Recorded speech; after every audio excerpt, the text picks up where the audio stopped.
بسم اللہ الرحمن الرحیم۔ السلام علیکم۔ سٹوری البم میں خوش آمدید۔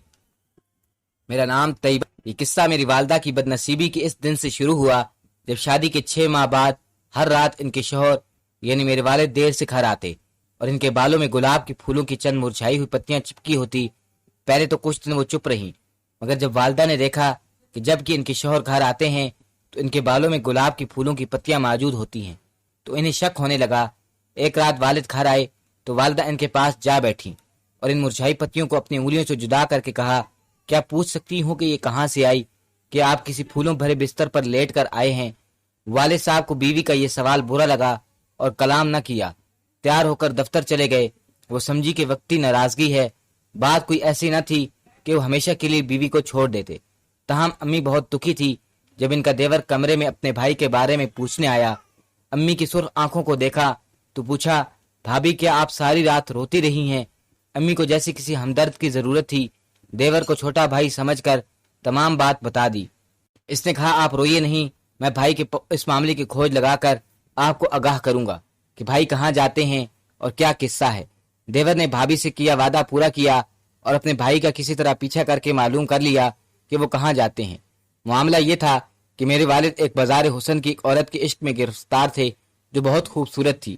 والد امیر آدمی تھے اور امی جان غریب گھر سے تھی، لیکن میری دادی کو پسند تھی۔ وہ ان کی کزن کی بیٹی تھی۔ دادی نے تبھی نہ چلنے دی اور ان بازاری عورت کو بہو بنانے پر راضی نہ ہوئی۔ دادی ضد کر کے امی کو بہو بنا کر لے آئیں۔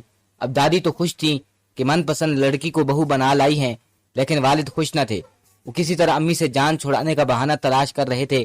دیور جی نے جب امی کی رپورٹ دی اور اس عورت کا نام بتا دیا تو والدہ نے شوہر سے بات کی کہ آپ کسی بازاری عورت نیلم کے عشق میں گرفتار ہیں۔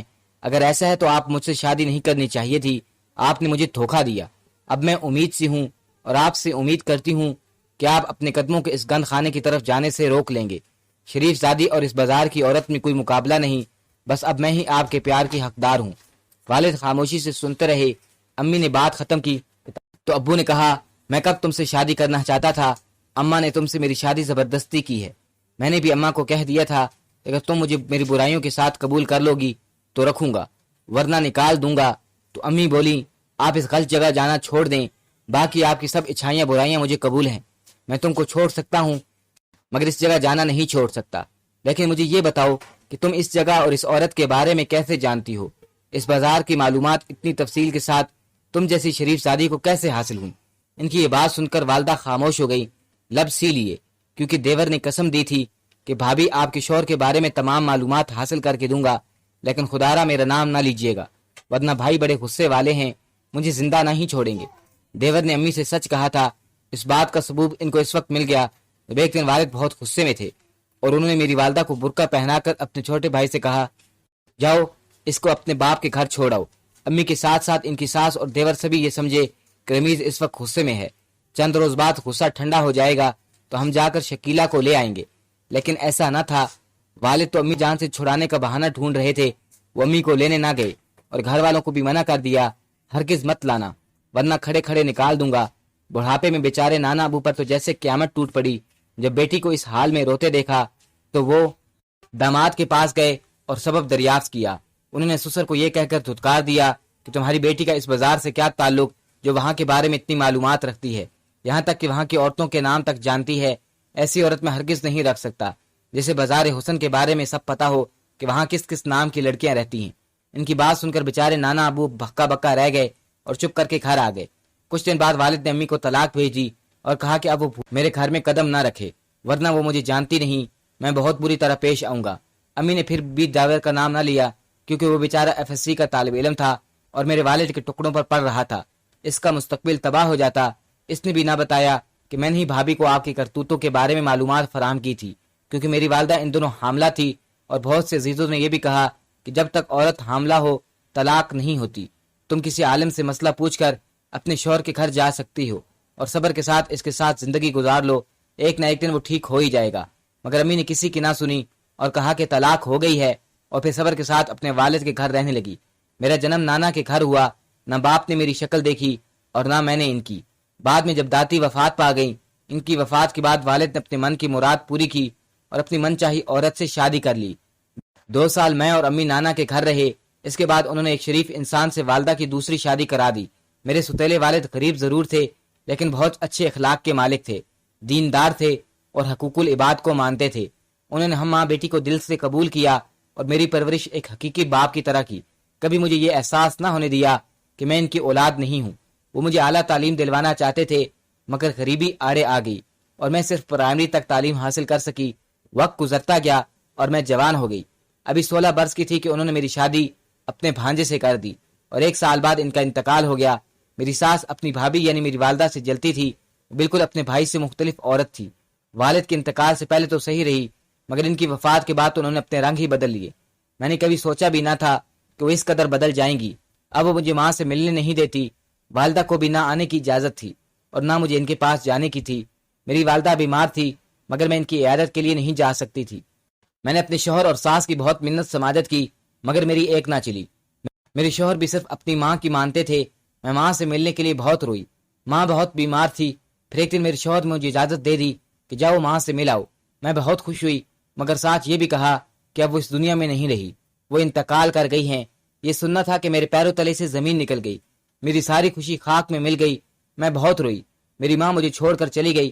اب میرے اس دنیا میں شوہر کے سوا کوئی نہ تھا اور وہ بے شک بہت اچھے انسان تھے لیکن اپنی ماں سے بہت ڈرتے تھے، ان کی ہر بات لازمی مانتے تھے۔ میری ایک نند تھی، وہ غلط چال چلن رکھتی تھی، سارا دن آس پڑوس میں پھرتی اور جب میرے شوہر اور سسر گھر پر نہ ہوتے نند پڑوسی لڑکوں کو بیٹھک میں بلا کر باتیں کرتی۔ مرد شام کو آتے، ان کو کچھ خبر ہی نہ ہوتی کہ گھر میں کیا ہوتا ہے۔ مجھے اپنی نند کی حرکتوں کے بارے میں سب پتا تھا مگر ساس کے ڈر سے میں زبان نہ کھولتی۔ اگر شوہر کو بتاتی تو ان کی ماں میرا جینا دو بھر کر دیتی۔ خاموشی میں ہی اپنی عافیت جانی، یہ سوچ کر جو جیسا کرتا ہے ویسا بھرتا ہے۔ میں اپنی نند کی چغلی کر کے بری بنوں گی تو کہاں جاؤں گی؟ سچ ہے کہ برائی کو چھپانا کبھی بہت مہنگا پڑ جاتا ہے۔ اے کاش میں اپنے خاوند کو آگاہ کر دیتی۔ آخر کو ان کی بہن ہمارے گھر کی لاج تھی، ان کی عزت تھی۔ ایک روز دوپہر کا وقت تھا، میں کچن میں کھانا بنا رہی تھی کہ میری نند ثانیہ بھاگی آئی اور بولی بھابھی مجھے بچا لو، ابا اور بھائی آگے ہیں۔ میں کچھ نہ سمجھی، وہ بکھلائی ہوئی تھی۔ میں نے اس کی حالت دیکھ کر اسے اپنے بیڈ روم میں چھپا لیا۔ تبھی سسر اور شوہر کی کسی کو گالیاں دینے کی آواز آنے لگی۔ میں دوڑی بیٹھک میں گئی، وہ پڑوسی لڑکے کو دونوں مل کر مار رہے تھے۔ نظارہ دیکھ کر خوف سے کانپ گئی اور میں نے ان کو روکنا چاہا کہ کہیں وہ اسے مار ہی نہ ڈالیں۔ میرے بیچ میں آنے سے لڑکے کو بھاگ نکلنے کا موقع مل گیا۔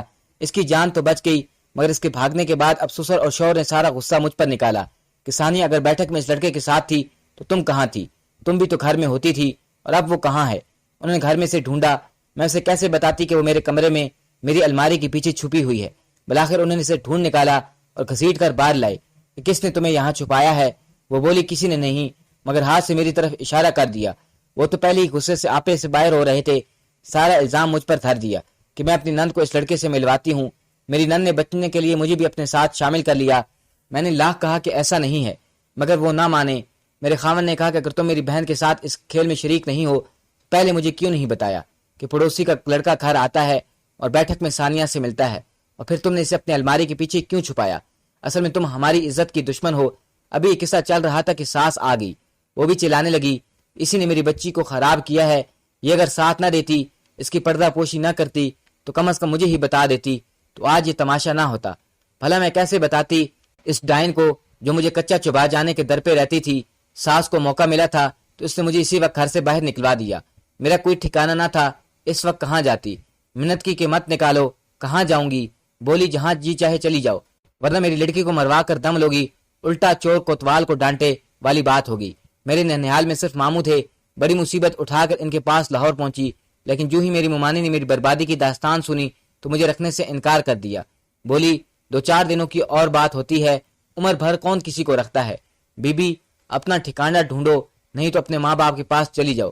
ممانی کا کہنا تھا اچھی بھلی نیک سیرت بیوی کو یوں ہی کوئی شوہر اپنے گھر سے نہیں نکالتا، ضرور کوئی عیب دیکھا ہوگا۔ یوں کھڑے کھڑے نکال دیا تمہارا بھی اس لڑکے کے ساتھ کوئی نہ کوئی چکر ضرور ہوگا۔ بیوی کی باتوں پر ماموں بھی خاموش تھے۔ مجھے اپنی ماں کے سکے بھائی سے ایسی امید نہ تھی۔ میں نے کہا ماموں آپ ہی ممانی کو سمجھائیے یا پھر کچھ دن جا کر میرے سسر اور شوہر سے بات کیجیے گا، تب تک میں یہی رہوں گی۔ ممانی نے دوبارہ کہا کہ تمہارا سکا باپ موجود ہے اس دنیا میں، تم اس کے پاس کیوں نہیں جاتی؟ میں نے جواب دیا مجھے اپنے سکے باپ کا پتہ معلوم نہیں۔ ماموں بولے آؤ میں تمہیں ان کے پاس چھوڑ آتا ہوں، جب اسے اپنے حالات بتاؤ گی تو کوئی اچھی تدبیر نکل آئے گی۔